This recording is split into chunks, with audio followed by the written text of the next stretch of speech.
just showed up. We mirror in the video.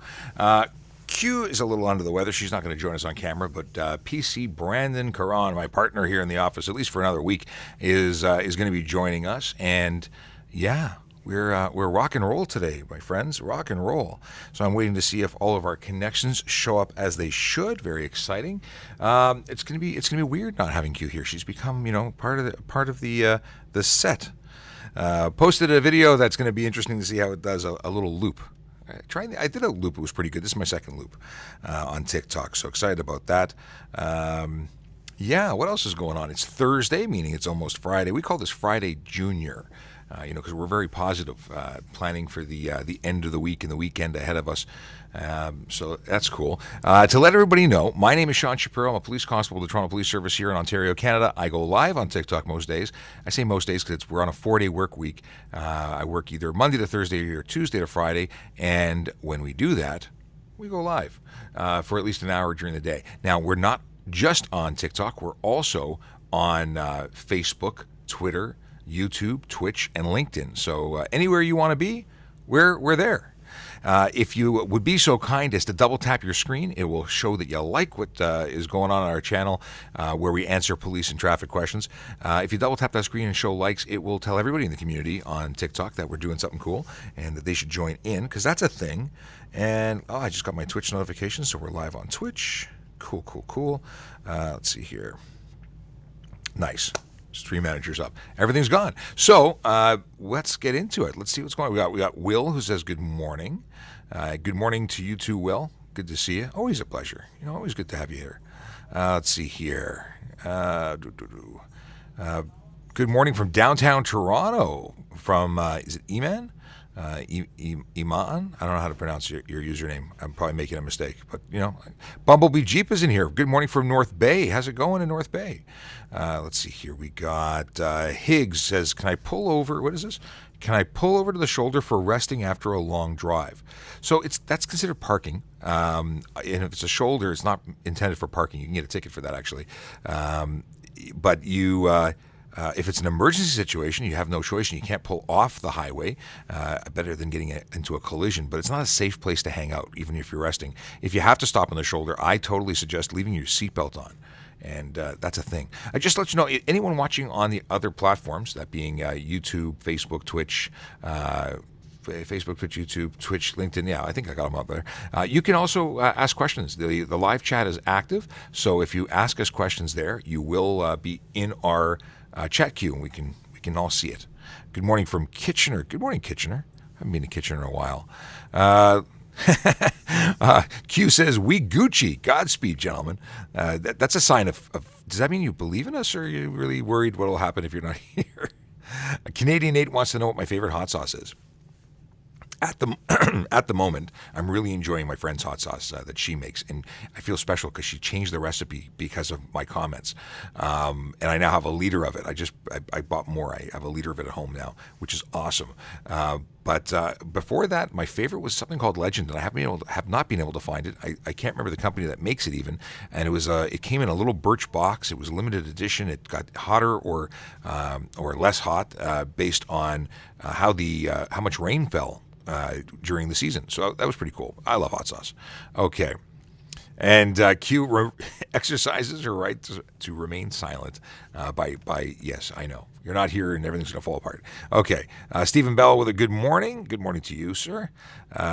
We got another good morning from, what is this? Samarth Jetley. I'm probably making a mistake in pronunciation, but we're going with it. So good morning to you, too.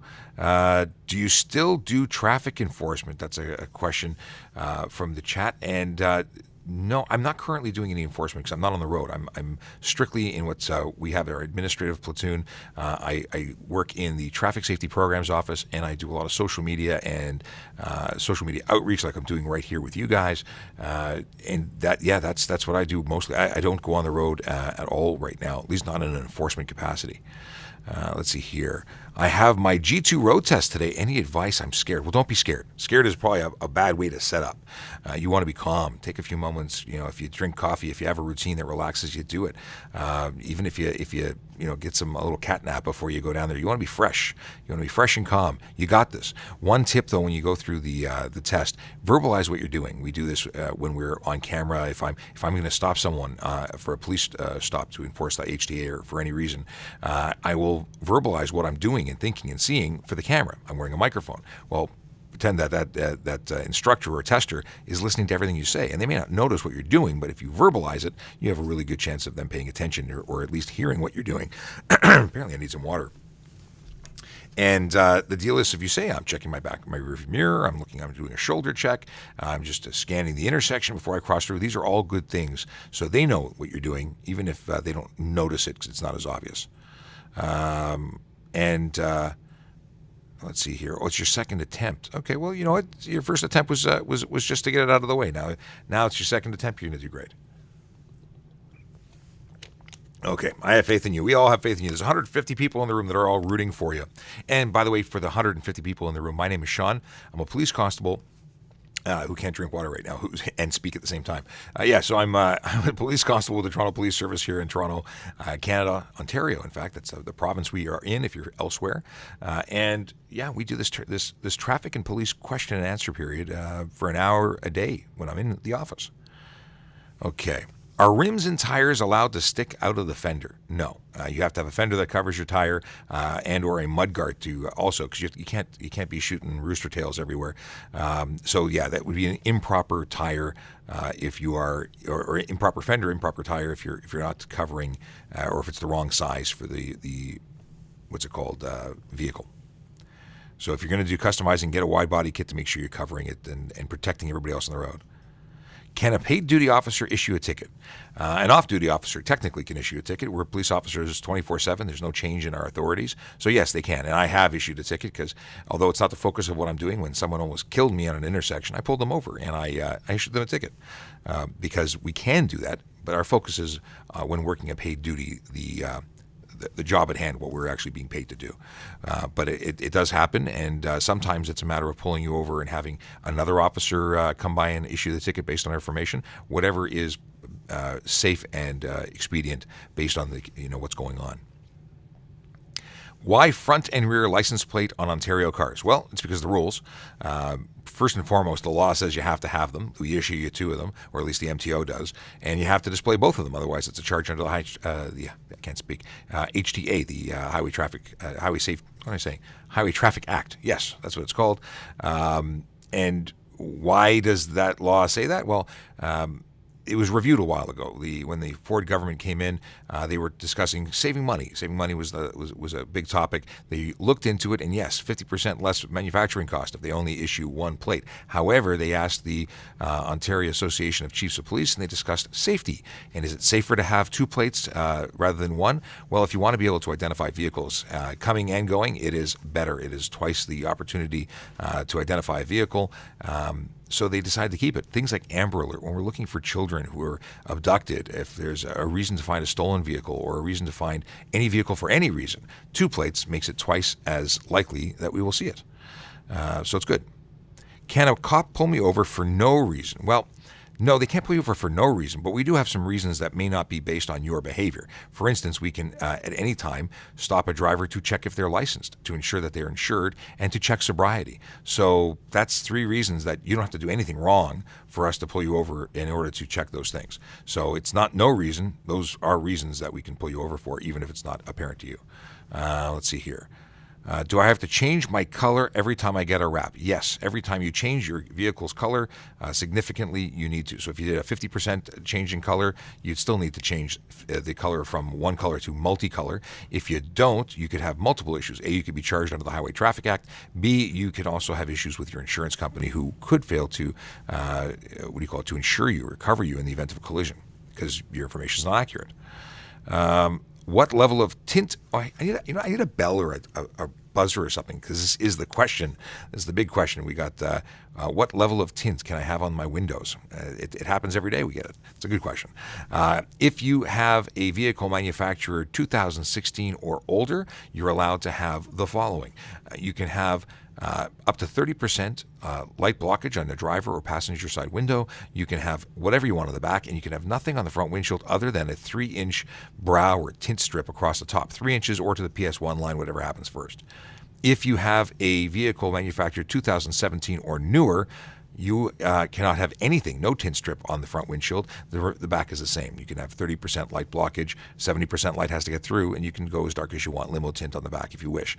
You can even block the rear window completely opaque if you wanted to, as long as you have mirrors that show a clear view to the rear. Now, people say, well, what if I still get a ticket? Well, you still can get a ticket, because police officers don't write tickets based on percentages. They write a ticket based on obscuring the interior of your vehicle. So you're not allowed to have tinted or color coding that reduces or makes it impossible for people to see inside. We have to be able to identify a driver.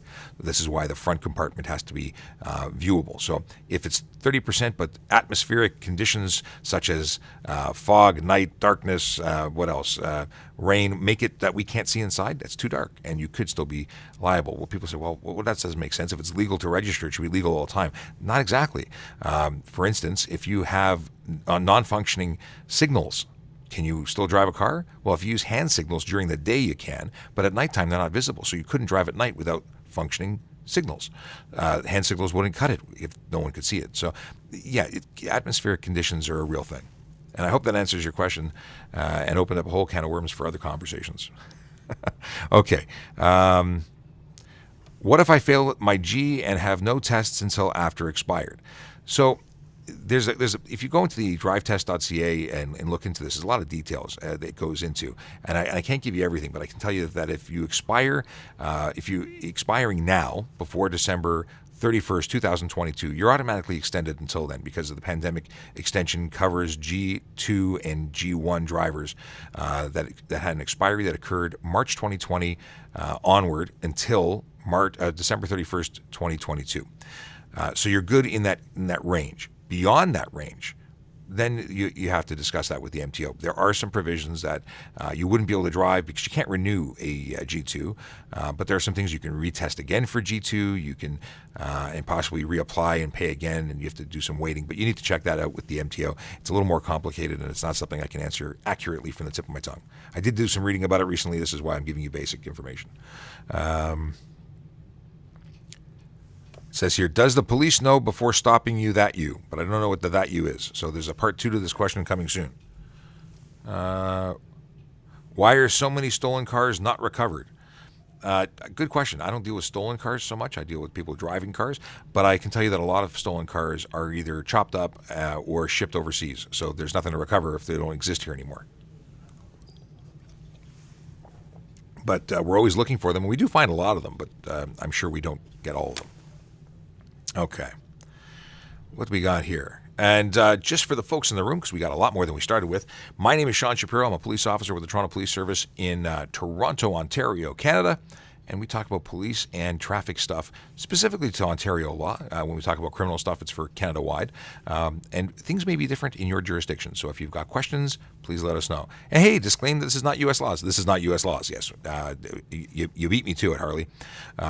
We talk about Ontario laws, not American laws. There are some things that are similar, but they vary state to state, province to province. So you really need to know where you live and what the laws are for your area. But happy to discuss things.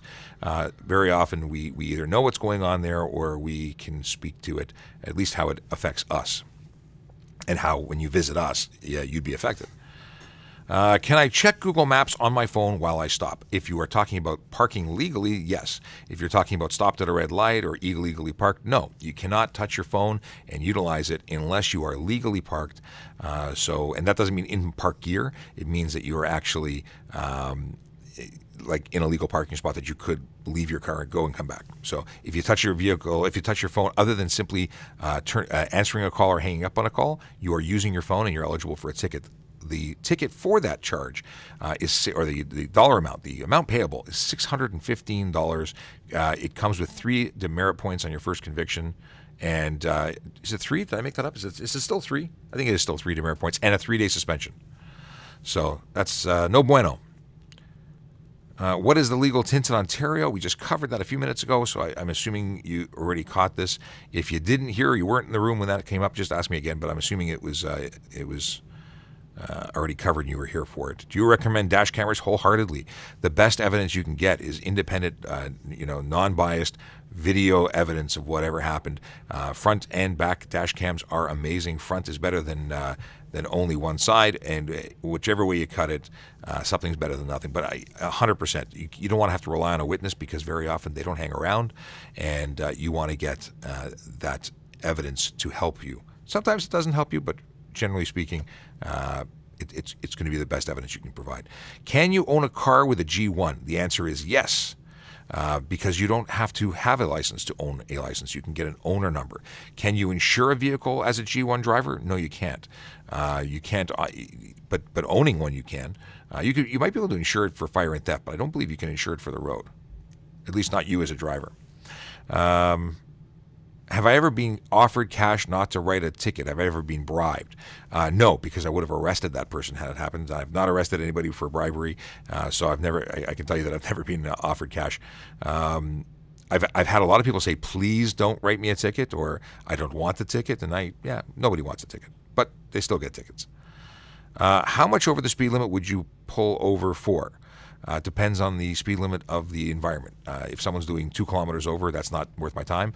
I'm looking for someone who's doing more. But it really depends. And I accept that minor variances like speed limits and speedometers and hills and things, a little bit different, a little bit over isn't something I'm really concerned about. But if it's 5 over in a 30 zone, 5 over on a highway, no. It really depends. But we have 30 zones all over the place. 5 kilometers over is suddenly reasonable to pull you over, in my opinion. And everyone's going to be different, so you can't bank it on me. Let's see here. Do police know you have insurance or not before they stop you? Okay, that's clarification for the question that came into the chat. So we have a place that we can check for with the MTO to find out what's being declared and what the status is from them. But we don't lay charges based on that. That may cause us to pull you over and investigate further. So, we'll pull you over. We'll look for proof of insurance. And then we can verify by simply calling the insurance company. And if you get to that point and you don't have insurance or can't prove it to my satisfaction, and I lay the charge of drive motor vehicle no insurance, that's going to be a problem for you because it's $5,000 to $25,000 on first conviction. Let's see here. Oh, can I register my car under my dad's name for low insurance? So if you, it may not be that much lower, but if your dad is technically the owner of the vehicle and they get insurance, I mean, my mom owned my first car and I was insured. I was still insured under the policy, but it was her car, and so that's not against the rules. There are potentially provisions that the insurance company would give you, so you should check with them to be sure, make sure that they're up and up. The last person you want to mislead is the insurance company, because come time for an insurance claim, they will tell you that they are not covering you if they feel that you have misrepresented. So be honest with your insurance people. Can I check my phone while at the traffic light red? Well, can I check my phone while the traffic light? No, you cannot touch your phone unless you're legally parked. That means off the road, not interfering with traffic, somewhere that you would be able to get out of your car and leave it legally. That's where you can use your phone. So if you're going to check your GPS, check it before you leave. If you're going to be checking email, do it when you're legally parked. If you're going to answer a phone call, make sure it's by one button press only, and that it's properly in a amount of some kind. Okay. Why are we allowed to go so fast in the 401? You're allowed to do 100 kilometers an hour. That's how fast you're allowed to go. The legal limit is the speed limit. You can't go over it. If you're going over it, you're eligible for a ticket. There's nobody telling you to do it other than people breaking the law en masse, driving above the speed limit and putting people's lives at risk. So you're not allowed to speed on the 401 or anywhere else. Just because people do it doesn't make it right. Better to go under 50 than drive at 50 for the G test. Good question. And if Safe Driver's in the room, he might be able to give you some advice, but I don't know. I've heard people getting into failing for going too slow, and I've heard of people failing for going too fast. So you want to be not obstructing traffic, but also, talk to your driving instructor. That's a good one for them, because I don't do testing. I have no idea. Commence booping game viewers. Get his okay. Q is asking you to double tap that screen to get our likes up on the live and bring more people into the room because the more the merrier. And for the people who are new to the room, my name is Sean Shapiro. I'm a police constable of the Toronto Police Service, and I answer your traffic and police questions. So if you have questions, please drop them below. Put them into the Q&A section. That's what I'm paying attention to. If you put them in the chat, I don't actually see that. Our moderators, we have a gang of moderators that are here volunteering their time to help out and keep it classy. If you're spamming the chat, if you are being offensive, they will mute you, like somebody who just did. They got muted. So we want to make sure that or at least very least, we want to try and get everybody's answers or questions answered. What's your opinion on the Wasaga car meet? I don't really have one. I understand a lot of people were charged. I imagine they were charged because they, were alleged to have done something wrong. I have no issue with people being charged for breaking the law if that's what was occurring. So that's it. If they weren't breaking any laws, I imagine no tickets would be written. And beyond that, I don't know what was going on. I skimmed some articles, but I'm really not up on what went on there. And just looking into a message Brandon sharing with me, can you transport cannabis plants in your vehicle? Plants, yeah. So, or cannabis. So specific. There's some regulations as to quantity, I believe. I did some training a while back, and it's not fresh in my mind. But you can transport marijuana that's sealed in a container, very much like alcohol is. If you buy from a legitimate source, you will have a sealed container when you buy it. That can be transported. If it is going to be opened, much like alcohol, it has to be away from the driver. When I say out of reach of the driver, it should be in the trunk of your vehicle. There should be no question as to whether or not you are not using while you're driving. Merge to a lane. Do you want to speed up or slow down? So if you're speeding up to a faster lane, if you are going into a lane that's traveling slower, you probably want to not slow down in your fast lane because you're going to cause a collision. It's like dancing. You got to find your smooth transition point. Can we have chameleon tint on the front like Tesla? Like Tesla? No front windshield tint at all, and chameleon tint is reflective and illegal in Ontario. You can't have chameleon tint in the driver's or passenger window. You cannot prevent us from seeing inside the vehicle. It's called obscuring the passenger compartment or obscuring the interior of the vehicle. So you're eligible for a ticket. Hey, another tint question. How much tint is allowed in Ontario? I joined late. Well, thanks for clarifying. So the deal with tint in Ontario is simple. Nothing on the front windshield unless you have a vehicle manufactured before 2016, at which point you can have a 3-inch sun strip across the top, a brow, and that sun strip or brow can be no more than 3 inches or to the PSA or PS1 line, whatever happens first.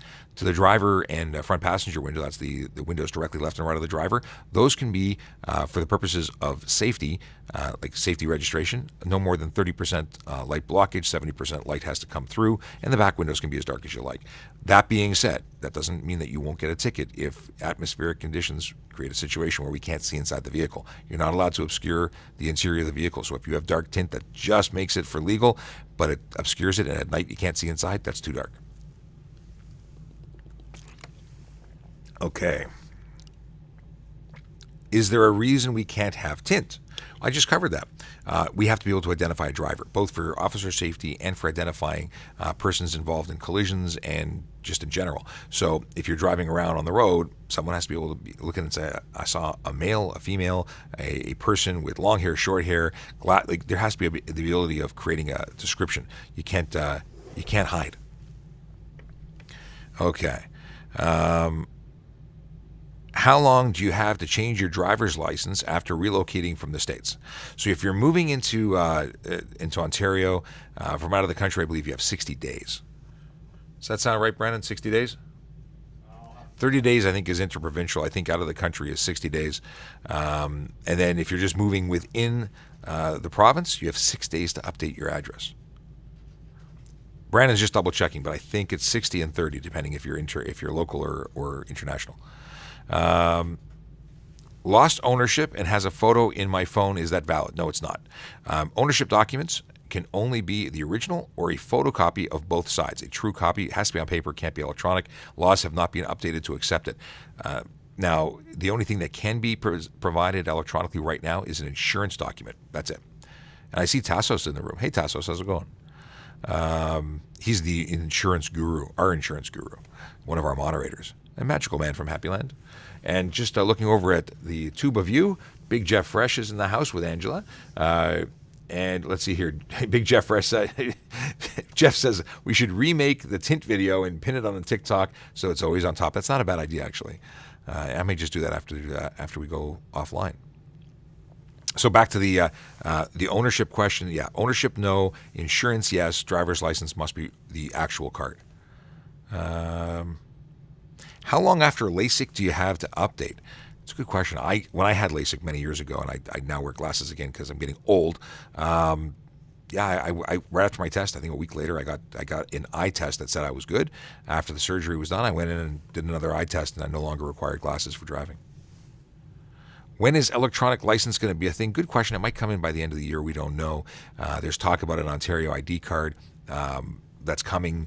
It's been accelerated because of the pandemic, but we have not received anything official, and we don't know how long it'll actually take, just that they're aiming for the end of the year. And that's based on information from the news that I've been reading, not official information from the MTO.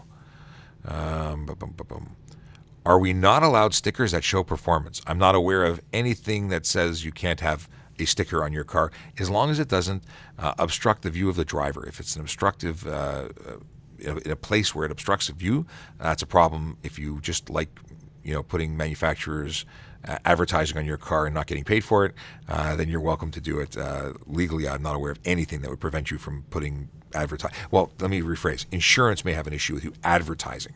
That's something that they may want more money for. But in terms of just because you're a fan and you like a company and you're going to put big letters on the car that say you use that air filter, go bananas.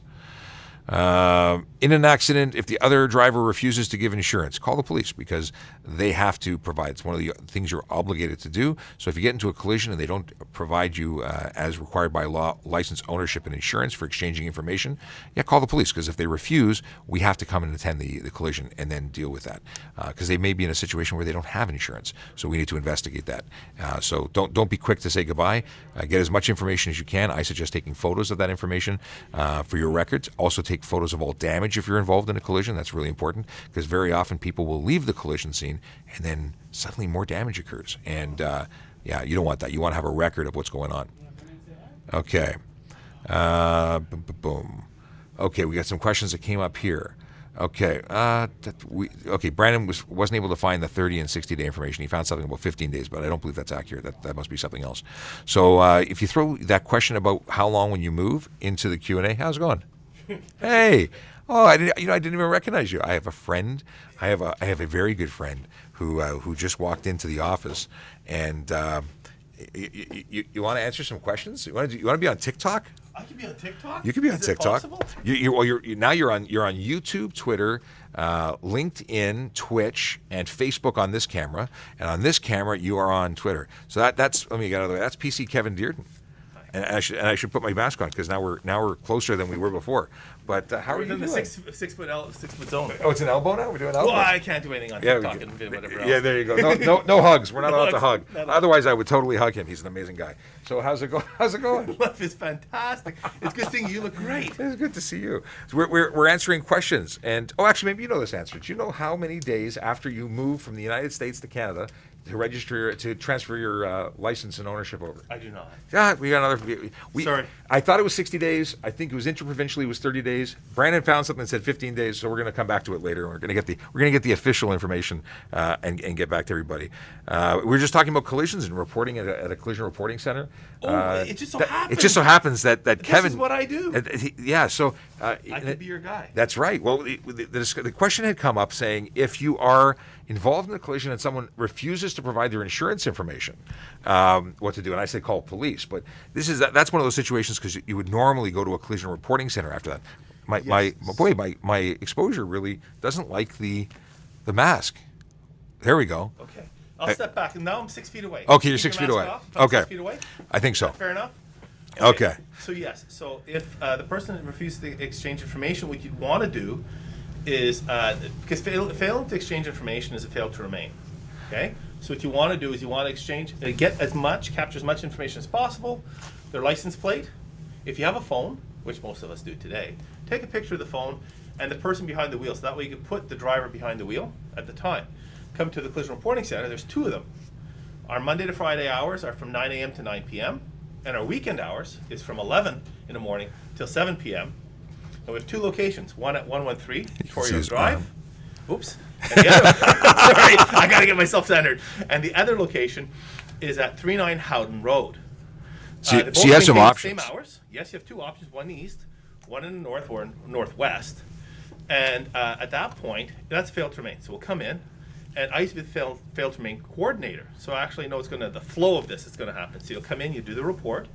It'll go back to one of the officers who's going to assign it then to someone to follow up with it. Now at that point, people behave, generally speaking. They're going to say, okay, I'm bad. I'll come in and do the report, and all is good.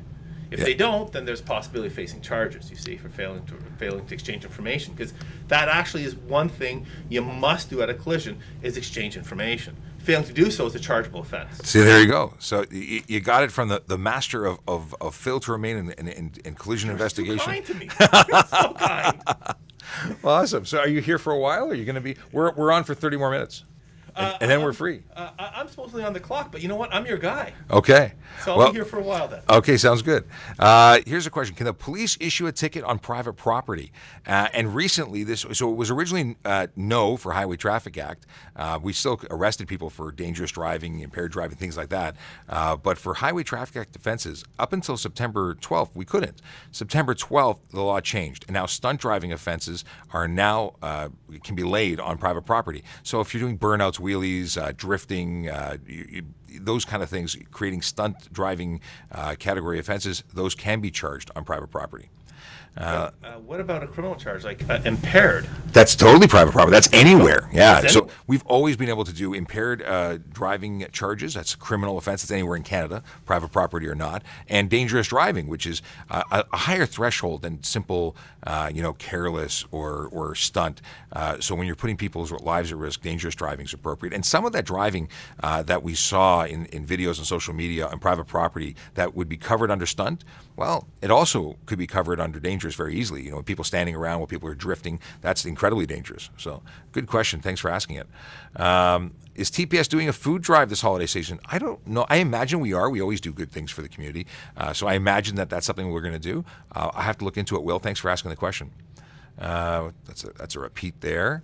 Let's see, anything going on here? No, we got nothing going on there. I was just checking YouTube to see if anything was coming from the Restream side of the world. No proof of purchase for my sticker, expired July. I'm trying to okay, so it expired in July of this year. If it's an Ontario license plate, it's extended and it's good until February 28th, 2022. There's nothing stopping you from renewing it now, and there's no benefit to waiting. So if you actually go online or in person to a ministry or Service Ontario, you can renew it now. There's no discounts, there's no free ponies. They're going to back charge you from when it expired, and you have to pay the following year as a minimum. So there you go. Tanvir has a question. He says, I have a sticker around 6 inches on the back window. Is it legal? Back window, totally legal. You don't. You can paint that solid with a paintbrush. You don't have to be able to see out the back window, provided that you have a mirror that gives you a view to the rear. As long as you can still see the back of the view out the back, and you can safely operate your vehicle, you only need one mirror that technically gives that to you. What's that? Like a cube truck. Like a cube truck. There you go. Yeah, commercial vehicles generally have a giant box with merchandise behind them. They can't see at the back. Actually, this is a good question for you. What's the weirdest traffic stop that you've done? My weirdest traffic stop. He's gonna give him a second. It's been a while. Yes, it's been a while. Weirdest traffic stop. Let me think on that, and I'll try to get. Okay, back. he's opened up the vault. He's got to go into the vault. I'm in the same boat. Okay, let's see here. Practicing. Practicing for an M1 in a lot. Can we get a stunting charge? Technically speaking, there has to be some intent there. There has to. If you try and brake because you're trying to stop and you're learning threshold braking and you skid, that's different than drifting. If you are learning to change gears and you chirp the tire, it's different than burnouts. If you intentionally wheelie, it's different than if you drop the clutch accidentally and it pops up for a second. So a lot is context, a lot is officers' observations. And if there's the intent to stunt and we believe that that's what you're doing, yeah, you're probably going to get a ticket. If you're practicing and learning and you're not making a big show, probably not stunt driving. But it's going to be the officer's discretion when they are observing you. Also, if complaints are coming in, that's another situation. Let's see here. Oh, I don't know. Q, is that a private question to be shared, or is that a? Oh no, that's a private question for. I'm not sure. I got another chat thing going on here. Q asked a question, and by the way, hi Q. I noticed you popped in, but I didn't properly acknowledge your presence. So Q is asking if it's comfortable to hold your hands on your vest the way you are. Oh, I'm sorry. This is a habit I had. From courts. I used to use the force. Oh. And we used to keep our hands in front, and of course we used to leave our hands at top. But as long as they're in front, so I will always have my hands on my use of force options here, or I'll have them up here. But that's just. So that's all about use of force. It's very comfortable. I'm used to it too. I will never walk like this outside of my uniform. But in my uniform, it's either on my use of force or up here. It's we develop all these habits, how to stand, how to interact with people for officer safety. It becomes part of who we are. Can you have a drink if you were 21 with a G class? So 21 is you're not. I think you're over the threshold for the novice driver requirements. So Brandon, 21 is okay for you. No longer have the zero alcohol at 21, or is it 22? He's gonna double check. I'm getting good questions today that are not tip of my tongue. What's that? He's saying it's 21. It is 21. He says it's 21. Okay. Okay. And by the way, hello everybody who's new to the room. My name's Sean Shapiro. I'm a police constable with the Toronto Police Service, and we go on TikTok, or I go on TikTok most days. And in fact, any day that I'm working, I'm on TikTok. That's just the deal. Behind me is PC Kevin Dearden, my good friend. We've known each other for 20 years. Oh yeah, it's been a long time. Back to back, yeah. He, we used to work together in courts, and then he went off, became a police constable, and then I had to become a police constable because if he did it, I had to do it. So yeah. So Brandon's just following up on the last question. Drivers aged 21 or under, and novice drivers of any age must. So 21, you're still not allowed to have. You have to have zero blood alcohol content. So backing it up, it's 21 and under zero blood alcohol content when driving. So 22, you're allowed to have some alcohol in your system, trace amounts, but you're still subject to problems if you have too much. That would still be dependent on your license class too. You can still be 22 and be a. Yes, if you're 22 and you're a novice driver, so if you're the holder of a G1, G2, M1, M2, then you are still subject to all the zero blood alcohol conditions. But if you're a G licensed driver, you have to be 22 before you can have alcohol in your system. At the end of the day, why do you want to have alcohol in your system? Don't drink and drive. Don't operate conveyances while you're under the influence. Even one drink can be an issue. Can create a situation where you are no longer considered sober. You're in. Yeah. Because you could be fatigued or whatever. You could, a combination of so many things. We got not a question. Wanted to say I love that you do this. Well, thank you very much. We love doing it. It's actually, especially in the situation of what's been going on for the last couple of years. We haven't been able to interact. We used to go to car shows and community events, and we talk to people and get to know everyone and answer all these questions one-on-one. Now we can't do that, not as easily. Things are starting to open up again, but really. We nowhere near the engagement we used to be able to do, and this gives us the ability to reach out and talk to you and give you the help and answer the questions that no other way to really get them unless you call a police station, and not many people do that. So this is awesome.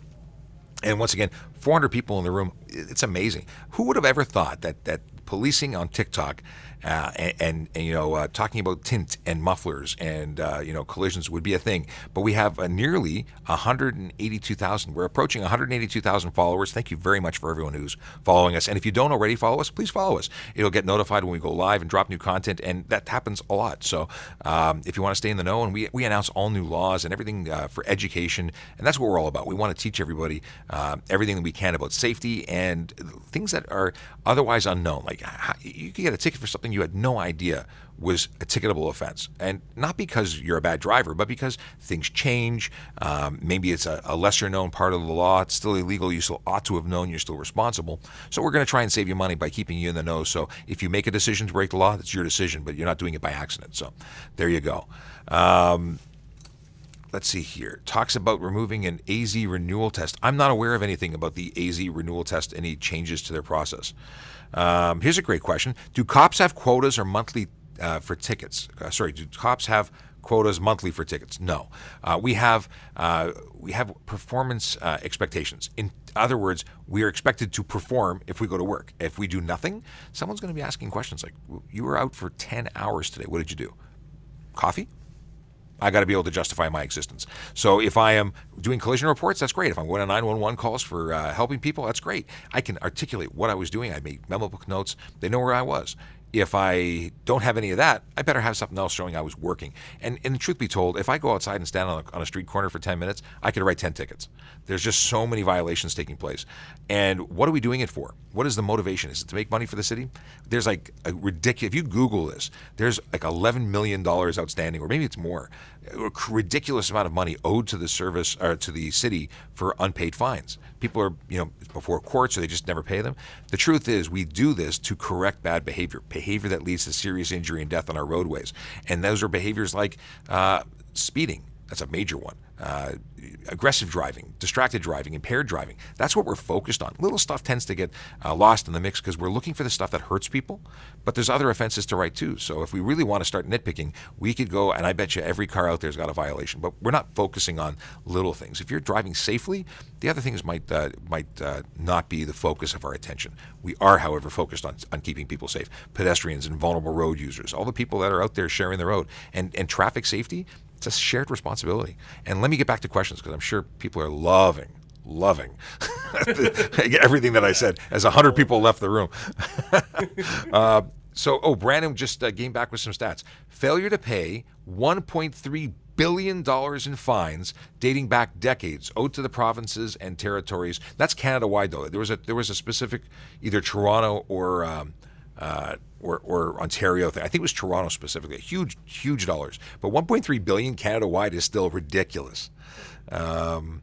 TikTok cop said you can't drive with one-hand ticket. What? Which TikTok cop? Not this TikTok cop. You can drive with one hand. It's not against the law. Is it safe? Is it ideal?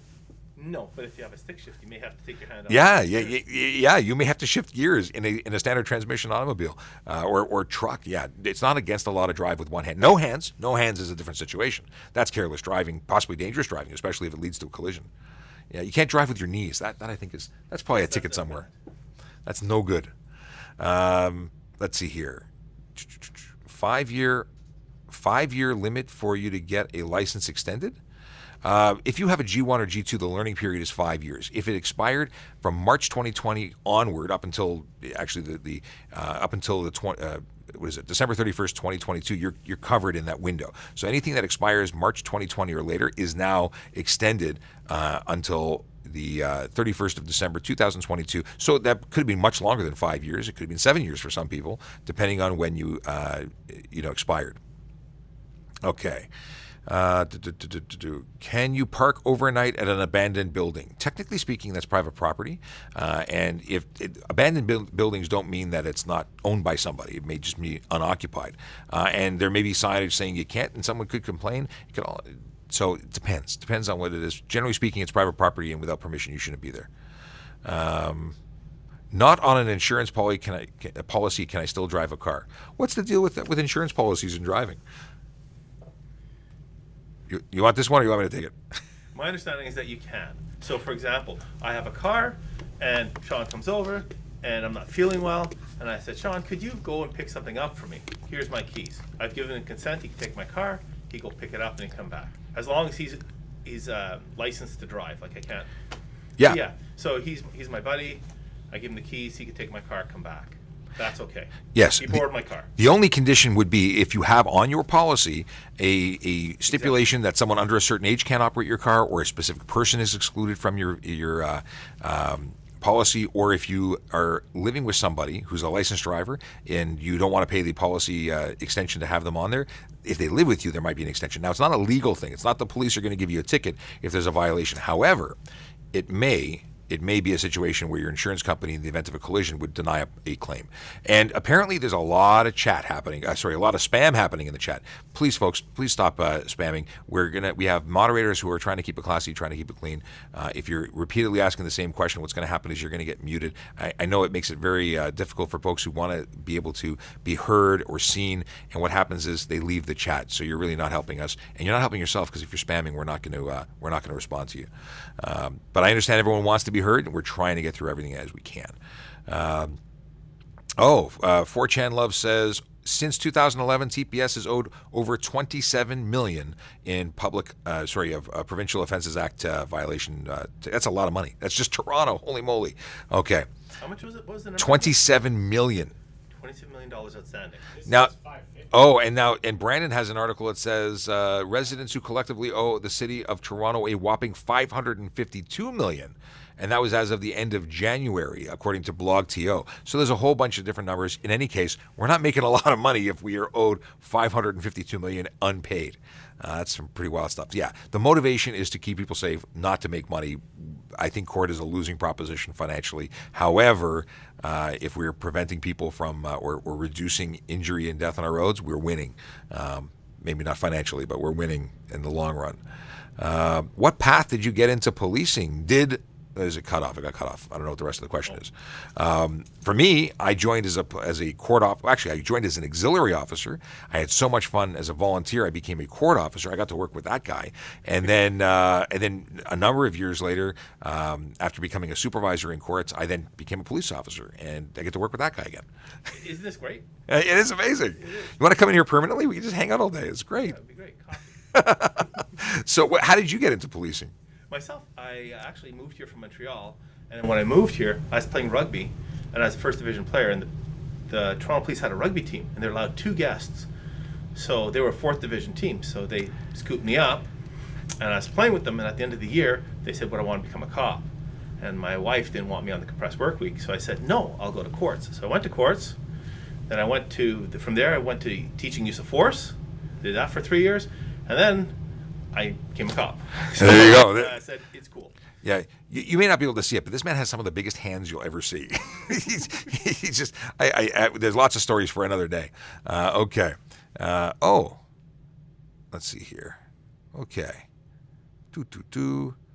Any recommendations about how to get into policing? Well, first of all, go to www.torontopolice.owen.ca/careers. That is going to take you to what the requirements are for becoming a police officer with the Toronto Police Service. Every service has different requirements, but that's a great source of information, regardless if you're going to join our service or another. You should also follow TPS Recruiting here on TikTok and check out on all the social media platforms for TPS Recruiting, because you can get access to Sergeant Wendy Drummond, who does discussions and lives about specifically employment. But if you want to do it, just general tips: study, get good grades. If you're not in school anymore, take some courses, upgrade your education, show that you have a capacity to continue your learning, be involved in your community, volunteer, contribute to the community that you want to serve and protect. It's really important to have more than just looking for a job and not show that you're connected anywhere. And you should be connected because you want to be connected, not because you're just trying to tick a box for your application. But that's another story. Being physically fit, really helpful. Don't wait till you just want to pass the test to get on. Maintain your physical activity and be active. What would you say? And I was going to ask you, do they have a mentoring program like they did when we were like in the old days? They do have. I don't know what the mentoring program looks like. I got to talk to the Sarge down there because there are recruiters who help. There are sessions, but I don't know what the level of access that is right now during the conditions. I know they're doing WebEx presentations and help there. This whole COVID thing, the game's changed. Yeah. But in the past, they would have a mentoring program to help certain people out. So if you're saying, listen, I'm really doing well, but I have a few deficiencies, they would have a mentoring program that would, work you through that. Because, at the end of the day, if you're the right person for the job, but there's some obstacles along the way, it's great to somehow get past those obstacles.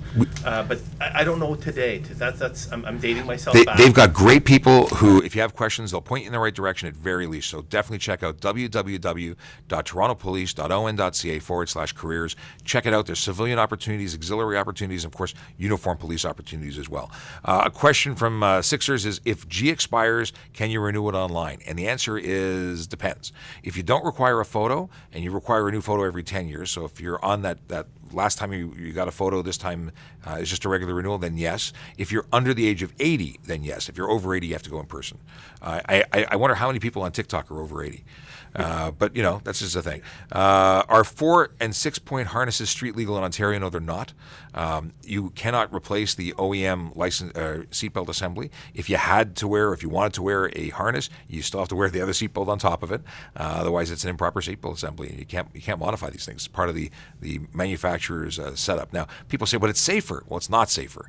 And we've spoken to some racing folks who say not only does it have to make sure that you have to make sure it's properly professionally installed. So a lot of systems, people are putting things on from Amazon and throwing it out there for show. They're not for go. And not only that, you create situations where you aren't being installed properly. Like one racer was saying that he had to have a crew put him in that seatbelt and effectively attach him to that seat. If you're just loosey-goosey wearing these seatbelts, they're not doing anything for you. Have you had a lot of experience with people coming in with these harnesses in collisions? Actually, no. No, so not prevalent. No, I think that's a rarity. As you said, I think it's more show than anything else.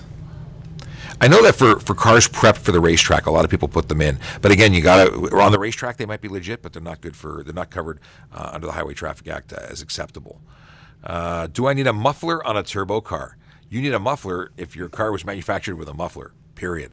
A muffler and a resonator are part of the required equipment on a motor vehicle. And turbos, there's one car that someone mentioned to me that came with multiple resonators and turbos and was sold in Canada without a muffler.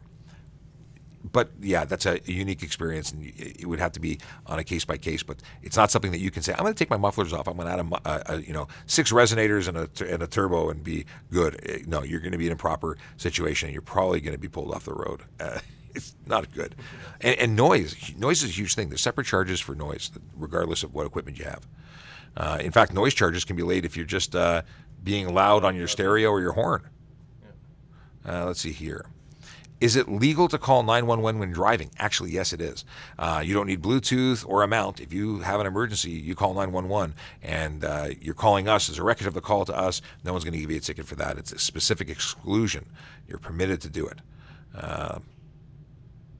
Let's see here.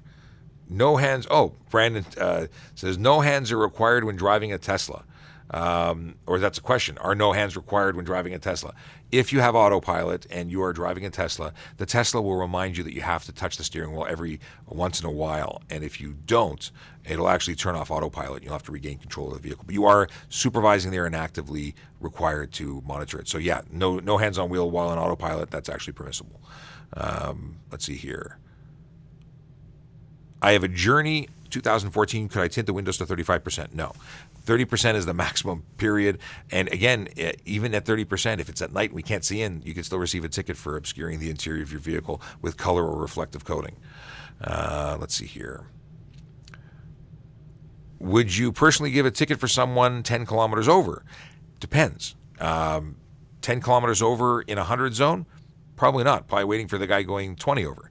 In a 30 kilometer an hour zone in a small community that's concerned about traffic safety, yeah, 10 kilometers considerably. It's a considerable speed over the speed limit. So absolutely, I would.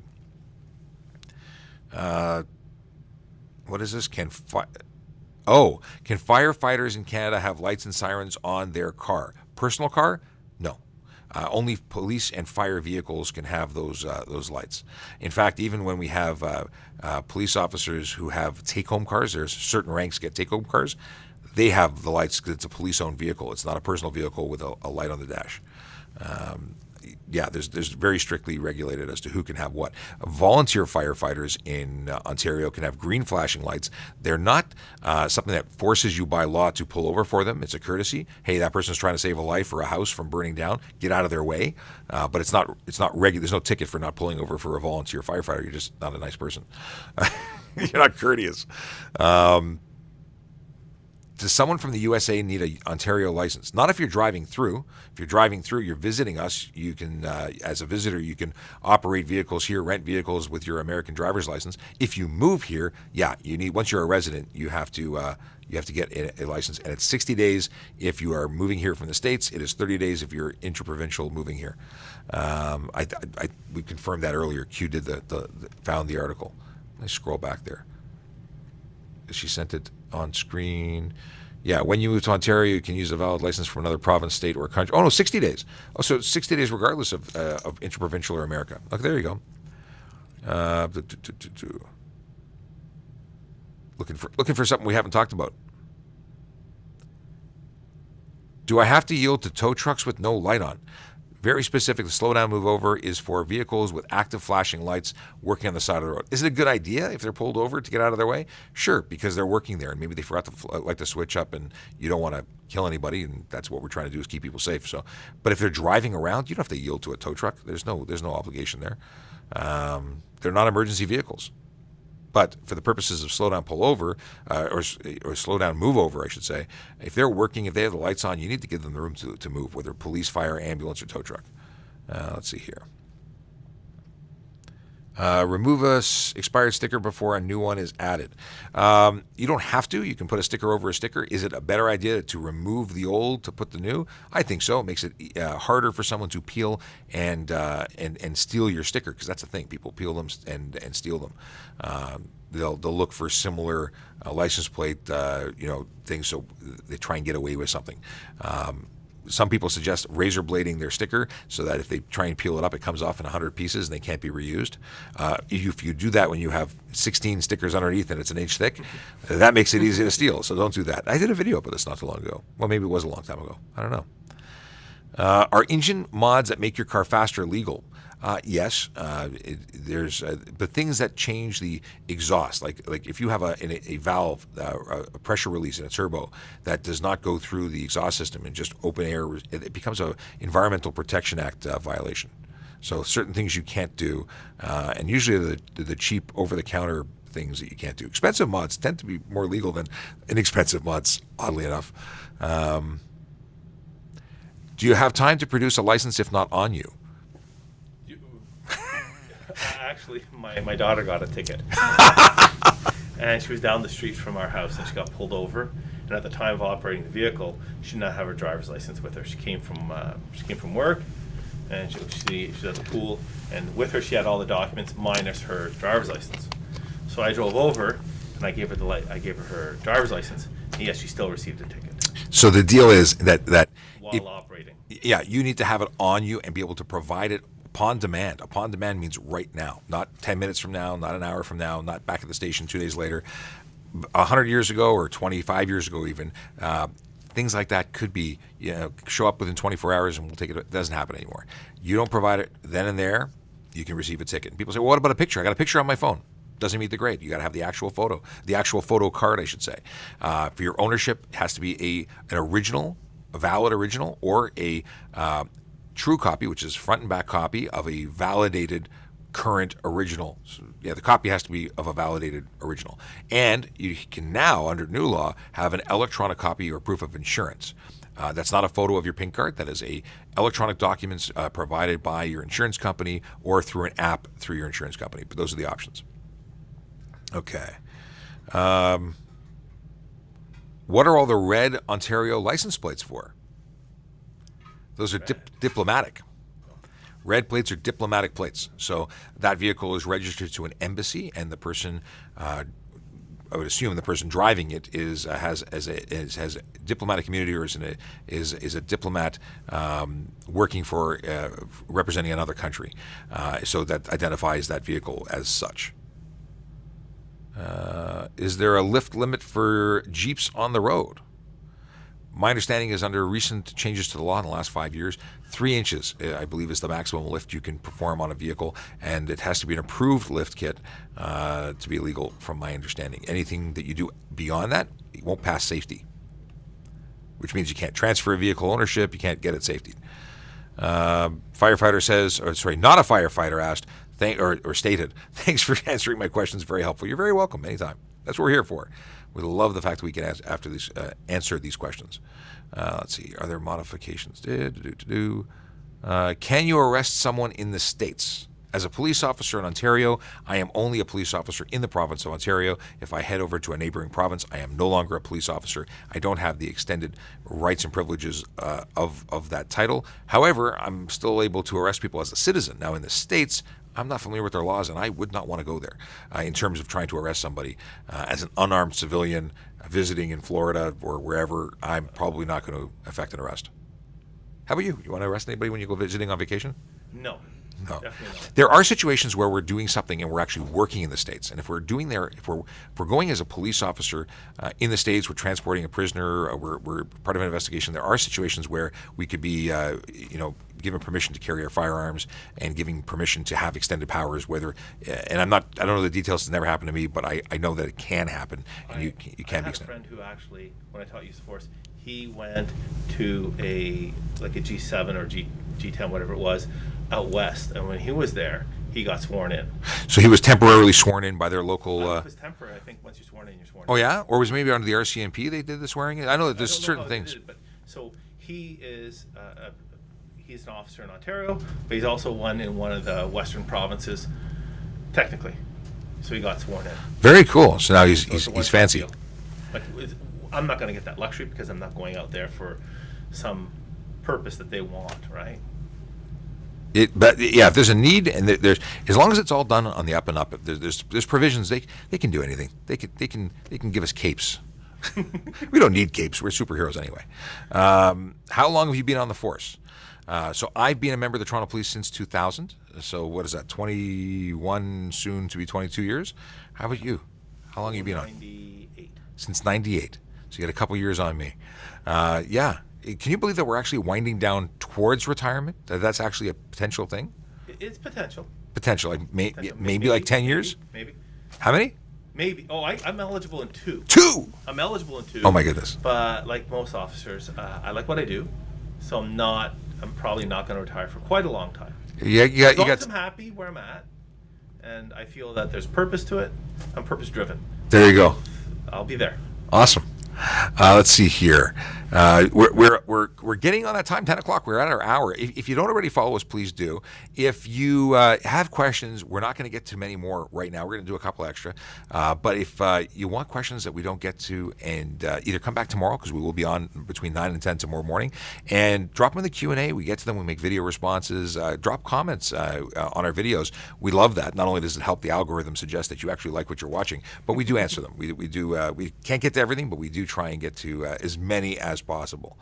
Weirdest traffic stop. We're gonna have to do like videos on weird traffic stops. Let's see here. What's the difference between local cops and the OPP? Jurisdiction. Well, we focus on the city of Toronto. That's where we do things. We're still sworn for the entire province, but our focus, our attention, we're paid for by the citizens of Toronto to focus on the city. The Ontario Provincial Police has policing duties all over the province. They handle all the 400 series highways, and in areas where they don't have a local police service like Toronto Police, they provide local policing services.